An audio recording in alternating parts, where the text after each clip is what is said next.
How old are you and what is the biggest problem in your life right now?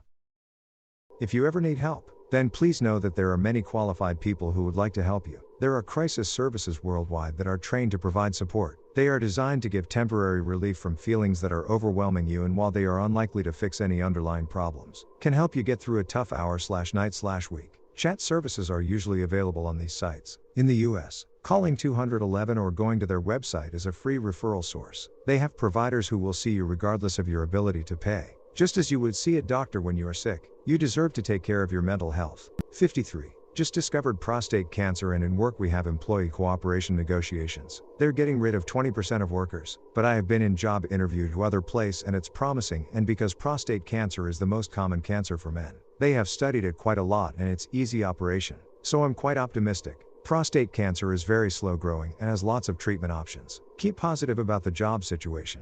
Workers are more in demand now than for more than a decade. 56. I was paralyzed 2 years ago. Fully paralyzed?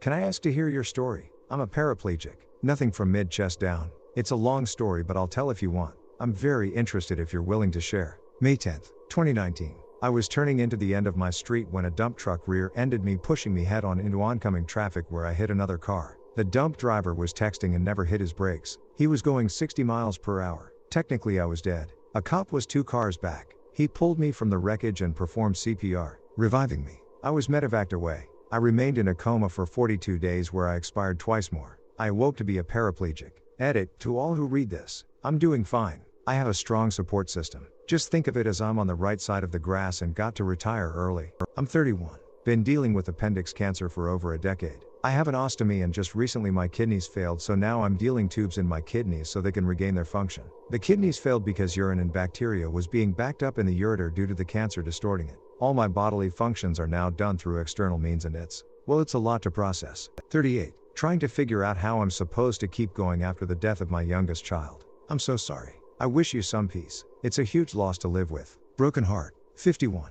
Broke my back and I'm slowly losing the ability to walk due to nerve damage. I'm sorry to hear this. I'm 63 and slowly falling the fuck apart. I've had so many major surgeries and now it looks like my pancreas is fucked. I hope you can adjust to life in a wheelchair if you have to. My worst fear is going blind or deaf and I already have bad tinnitus. Greater than my worst fear is going blind or deaf and I already have bad tinnitus. My wife and I often play the game of would you rather. And it invariably ends up at the question of what order would you lose your senses in if you had to lose them. I'm pretty sure I could make it through life without smell, taste, and hearing, but no sight or touch. Fuck that. Humans are so heavily reliant on vision. I can't fathom a life without sight. Hang in there, my fellow aging human. My 95-year-old grandma is still puttering along. She says the secret is never slowing down. Have at least some movement every day, even in bad weather or when you don't feel like it. 17. My mom died a few months ago, and ever since, I feel like I can't get the person I once was back. I can hardly deal with school on top of everything else going on in life. But dropping out isn't an option. I feel like I have almost no grip on my life anymore. Yet life keeps on going. I feel like I'm gonna drown while fighting to keep getting up in the morning. I'm really sorry. My dad died when I was 16 and I know how you feel. It gets better though. Trust me. Unfortunately, it just takes time. I wrote whole notebooks full of thoughts. I just write constantly. It helped to get it out of me and somewhere else. I hope you find something that will help you through it as well. 27. Our 2-year-old was diagnosed with cancer last month. Fucking cancer. I'm so sorry. Wishing her a speedy and healthy recovery. And best wishes to both parents. I'm 71. And I can jump as high as ever. I just can't stay up there as long. You, sir, are a legend. I'm 28 and I'm still my own biggest problem. 25. Money and carrier issues. Mental illness. Lack of friends. I'm 29. Feel very emotionally stunted. I have friends who accept me for the reserved person I am, but I want to be more emotionally available to them so our relationships can feel more meaningful. I know you're 29 and may feel like that's old as hell compared to your emotional maturity, but it's truly not. People have their own journeys. You can continue to work on coming out of your shell and being more emotionally available in time. There's no deadline, and it's great that you have a support network. It's rare to even have a couple of true friends. Maybe be a little more open to making plans at the holidays and embrace a New Year's resolution or two about being the one to initiate contact/plans. I'm one to talk, but maybe I'll try it too. 34. I don't really know. Loneliness? Non-existent social skills. The super expensive repair on my car? I'd say everything is going rather good. I think this is the only positive response in this whole thread. 31. Financial debt. Depression. I got into a lot of debt in my 20s. I used my 30s to pay it off. I'm now 43 and debt-free with savings. This is normal behavior. I know it sucks, but it will get better. Hey kids, I'm 68, recently divorced after 40 years, and I'm starting a new life, and it's amazing. You can too. 39. Accepting that I'm getting older and not physically the same as I was in my 20s. I still play National League American football in the UK, and I just turned 40. Don't get me wrong, I actively feel what you're saying. But believe me, when I pancake at 20 years old, it makes me think maybe I'm not actually as far from my youth as I feel I mean. Don't get me wrong, when a 25 years old trucks me, I feel it for about a week. But pain is just weakness leaving the body. I think what I'm trying to say is, you're not done yet if you don't want to be. Start doing the couch to 5K. I started that in coronavirus. It's easy. The cost of some running trainers. And if I can do it, you can too. I don't think I have ever run more than 50 yards, and normally with a big impact at the end until I did that. I broke my leg, so the 5K running had fell right off, but I'm confident that by the time I'm 41, I'll be fitter than I've ever been. You can do it too if you want, homie. 24. Getting a decent job. 24 years old as well. As a fresh grad, I applied to I'd say about 200 jobs before landing my current one, not exaggerating. Opportunities will come. The effort you put in to get where you are will always be rewarded. 23. No life, no friends, no love, nothing at all. What sorts of things are you interested in? Music and drugs, that's about it. Hey man, I'm 23, I like music and drugs. Also video games and driving around in my Honda lol. You're not alone, my guy. 25 and I waste too much time on Reddit. 40 and same. 34. I'm about to graduate and start looking for a job that will certainly not pay anywhere near as good, starting out at least, than what I make now. It's a good problem to have, I suppose. Why are you going to stop what you're doing now? I'm burnout. It's not challenging or stimulating. Looking for new challenges. Looking to be an expert at something I chose instead of merely being good at something I landed into. Lots of reasons. Damn, I'm 31 and I've been thinking heavily on this. School funding won't be a problem for me either if I decide to go back.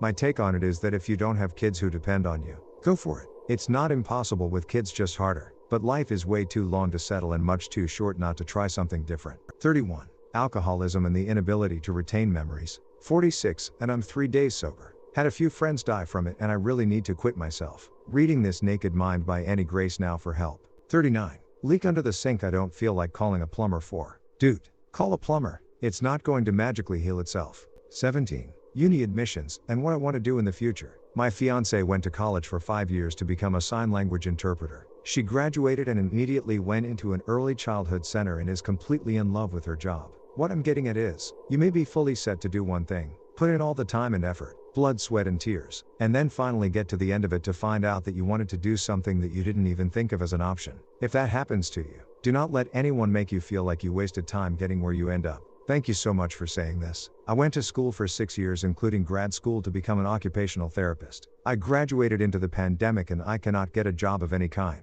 The medical world is so effed up right now, and I have very little practical experience. So I'm also getting turned down for jobs I apply for that are really entry-level non-medical jobs. I've been feeling so guilty and defeated for working so hard to get my master's and license and finding out that the work environment is terrible and no one will hire me anyways. Everyone from my parents to all the people around me in my life are upset with me and think I'm just not trying hard enough to apply for jobs and just too lazy to work. I'm really struggling. Skeptical. 39. My wife spending too much money when I'm trying to be frugal because I'm unsure of my future income. Also a serious back injury that I'm trying to overcome. That's me, bud, but with a pelvis dislocation. We got this. 23. Depression. Lack of relationships. The early 20s can be rough. You are barely an adult, but all else being equal, you are expected to be enough of an adult to be financially responsible for yourself. If you did go to university, you probably just finished it and you have that wonderful combination of lots of debt with no practical job experience. Also, if you have moved for either your education or your job, your immediate social circle has just dispersed in a way that makes sustaining any kind of social life difficult. And unlike university or high school, your peers no longer share the same general schedule. My only advice would be this: do not go looking for a relationship while thinking of it as a way to fix your life or something you need to make you happy. Just work on finding a way to do the things you know you want to do. Getting into a worthwhile relationship is a hell of a lot easier when you're not reeking of "fuck my life, I am so lonely and everything is awful" desperation. If you can at least get to a point where you are generally content with your life, adding a worthwhile relationship will be easier. And communication. 17. Graduating school. Applying for jobs/unis. Word of advice: show up to the job location. It makes you a much better candidate when they can see you and know you're determined to work there. At my job, we've hired people almost on the spot when they show up and we like them. 33. Caring enough to live to 73. 26. Chronic health issues. At 33. Same.